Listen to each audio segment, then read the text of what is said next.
പരിപ്പ് പായസത്തിലേക്ക് എല്ലാവർക്കും സ്വാഗതം.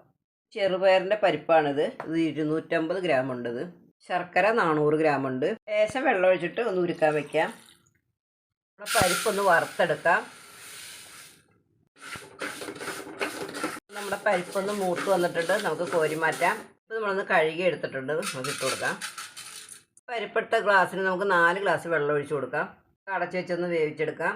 നമ്മുടെ പരിപ്പൊന്ന് വെന്ത് വന്നിട്ടുണ്ട്. ഇതിനൊന്ന് ഉടച്ചു കൊടുക്കാം. അരിച്ച് വെച്ച ശർക്കരപ്പാനി ഒഴിച്ചു കൊടുക്കാം. കുറച്ച് നെയ്യ് ഒഴിച്ചു കൊടുക്കാം. 2-ാം പാൽ ഒഴിച്ചു കൊടുക്കാം. 1-ാം പാൽ ഒഴിച്ചു കൊടുക്കാം.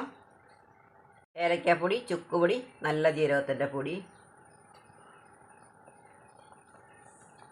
നമ്മുടെ പായസം റെഡി ആയിട്ടുണ്ട്. നമുക്കിനി തേങ്ങക്കൊത്ത് വറുത്തിട്ട് കൊടുക്കാം. നമ്മൾ കുറച്ച് നെയ്യ് ഒഴിച്ചു കൊടുത്തിട്ടുണ്ട്. തേങ്ങ കൊത്തിട്ട് കൊടുക്കാം.